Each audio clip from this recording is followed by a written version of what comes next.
With the Lakers facing elimination, the vibes out in Los Angeles would somehow reach a low that I didn't even think was possible. Yes, what you see on your screen right now is D'Angelo Russell. And yes, he doesn't care at all about what is going on in that huddle.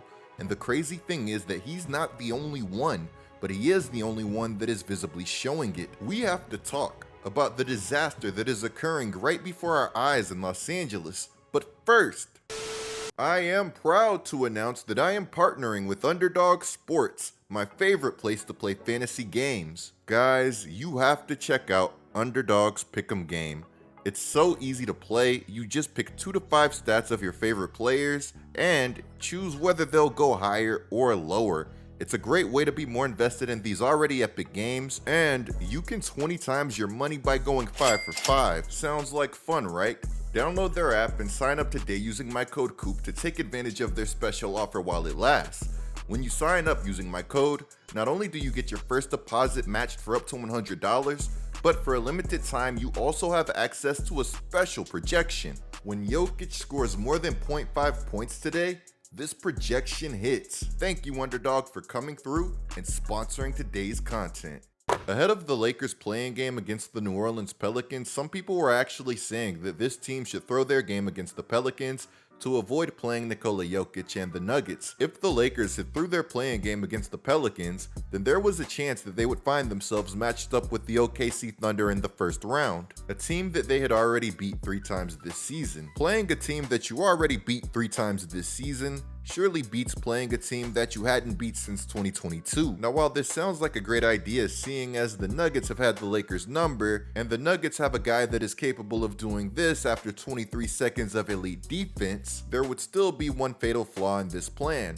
And that is that this plan offered the possibility of the Lakers missing the playoffs altogether. The Lakers missing the playoffs altogether is something that nobody in the organization would have been happy about. As bad as things are now, they could definitely be so much worse. Even though the Lakers were undoubtedly a better team than the Kings this season, there was no guarantee that if these two teams played, that the Lakers would walk out of the crypto arena with a W. Now, at the same time, with the Lakers beating the Pelicans, there was also no guarantee that the Lakers would beat the Nuggets or even be competitive for that matter.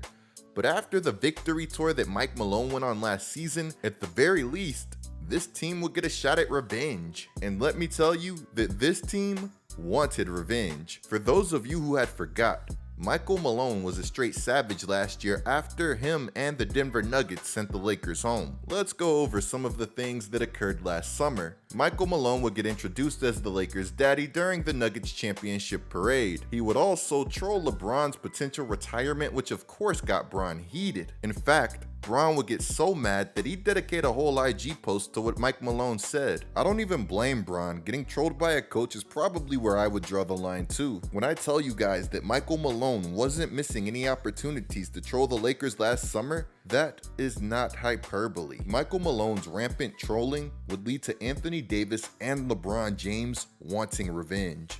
Not only would the Lakers not get revenge looking completely outmatched against the Nuggets in the playoffs, the thin fabric that has held this team together would also start to unravel in the process.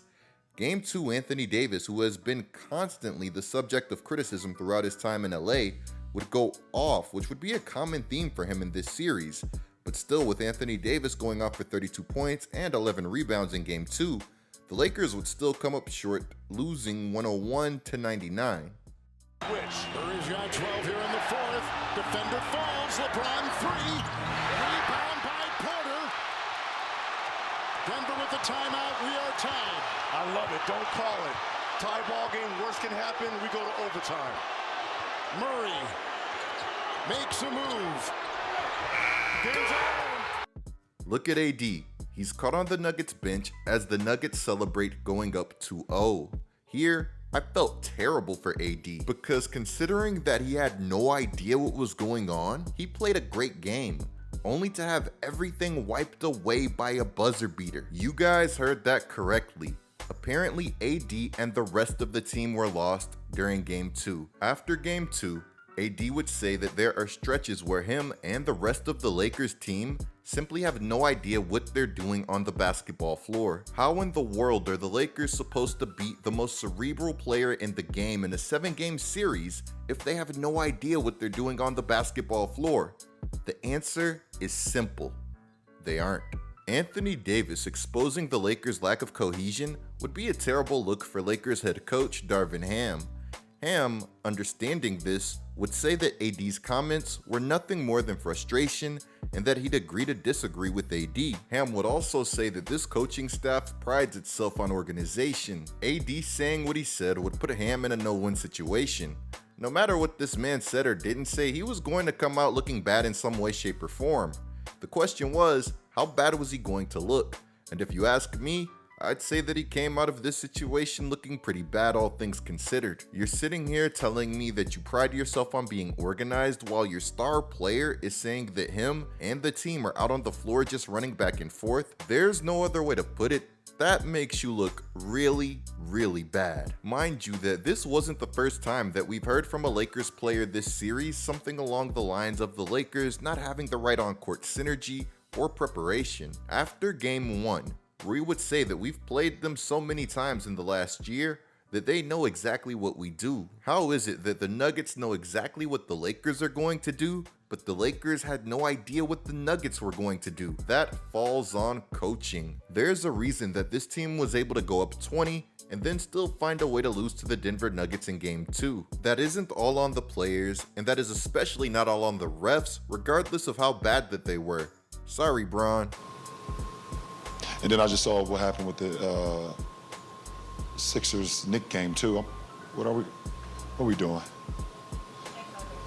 So after Ham's response to AD, it would come out that the Lakers were furious that Anthony Davis had said what he said. To quote Jarrett Greensburg, who had spoke to people in the Lakers organization, they were quite frankly upset and disappointed by AD's comments, end quote. Funnily enough, even a non-Lakers player would be disappointed in AD's comments, and that player would be none other than Draymond Green.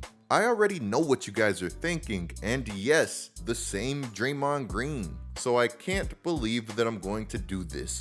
But in defense of all the parties who have defended him in the past, it does feel like the way that he's been treated in Los Angeles has been a bit unprofessional, regardless of how bad that he's been. Look, I'm not going to sit here and say that you have to kiss the literal ground that this guy walks on, but at the end of the day, Ham is still your coach, and you still have a job to do, which you are paid handsomely to do, by the way. One thing that I've never understood about the NBA is how coaches losing a locker room can lead to players playing without effort or inspiration. Like, regardless of what the coach is doing, you still need to perform to protect your next paycheck, right? And again, you're still making a lot of money to do what you do. Just to be clear, in this situation, I'm not referencing AD at all because this man battled all season, and in the playoffs, he was one of the few Lakers that came to play. In game 1, this guy was literally out of breath because he had put forth so much effort.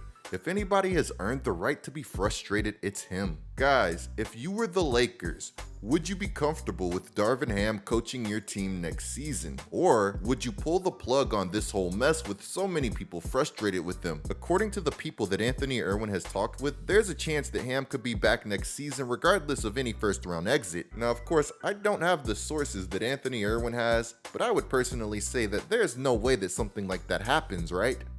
Right? Let me know what you guys think of everything down in the comments below. Clicking the video on the screen right now is a great way to support my channel. I'm GetLikeCoop, bringing you guys the scoop until our next upload.